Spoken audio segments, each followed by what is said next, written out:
I believe that's what I think I've said this on the podcast before. I kind of believe that's what ADHD is, right? Is somebody that was neglected when they were, to a certain extent, or put in situations. I think there's a lot of situations that could maybe put in situations as a child that they didn't want to be in, but yet they're physically stuck there because they're a child and can't just decide that they're going to go somewhere else, and they have to deal with the environment. So therefore they try and mentally check out. And then you wonder why when that person's 16, 18, 25 years old, they have ADHD, like attention deficit disorder symptoms, because they've just wired in being where they're not. So I sent AJ... Book recommendation. Wherever you go, there you are. Don't know who it's by. John Kabat-Zinn, something like that. Amazing book. Rick Rubin recommended it. It's just about presence. Or Eckhart Tolle, Power of Now. Which is something that you recently learned, is presence. Yeah, well, it's hard. I still catch you a lot not being present. Yeah, well, I mean, we've talked about this before. Time traveler. I tend to time travel. Yeah, but you're not abiding by your rules by time traveling. What are my time travel rules? No, you don't have time travel rules. Yes, you have presence rules. I don't. The problem is I need to create like some proper structure around my time traveling. Just so that the others around you know what's happening. I need to have a time travel handbook. Yeah, you should make that for your Moto Academy time travel handbook. Totally. Just some guidelines. Totally. Yeah. Yeah. Because what happens is it happens a lot.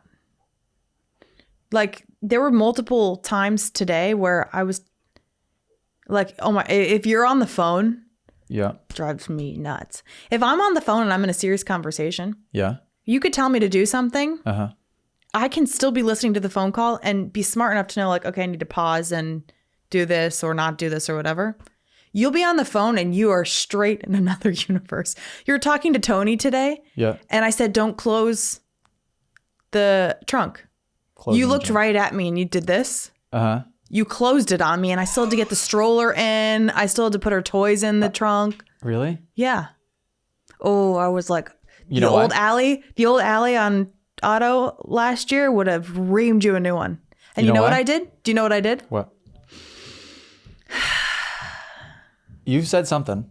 When I was walking around the vehicle, you said something to me. I didn't hear what it was. Mother. I'm just kidding. You know why? Because you cannot multitask. Nobody can multitask. No, but last year I would have probably... Multitasking is not a thing. I would have ripped your head off. One task at a time.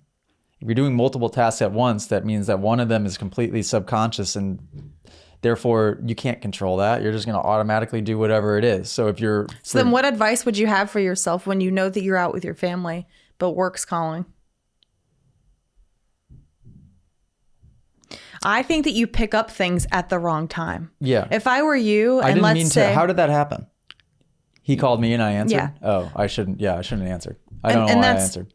Well, you should answer him because he's important. But my point is you should have waited until... Shout out Tony.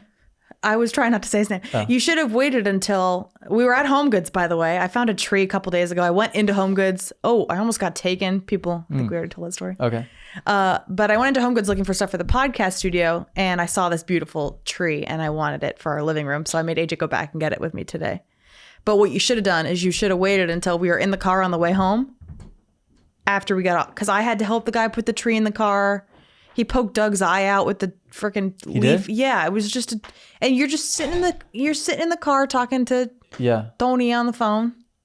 No idea what's going on. And if you knew how many times that happened to me and you saw it from like up here. But to be fair, I don't answer phone calls. Oh, you always answer them at the wrong times. I would say you never pick up a phone call at the right time. Okay. But I'm also... But it's okay. That's who you are. If you guys enjoyed this podcast clip and you want to listen to full episodes, make sure you go download them on Spotify and Apple Music. If you want to watch full episodes or be a person that sends in your own video submission, go to club.themotoacademy.com and subscribe to join the Moto Academy family today.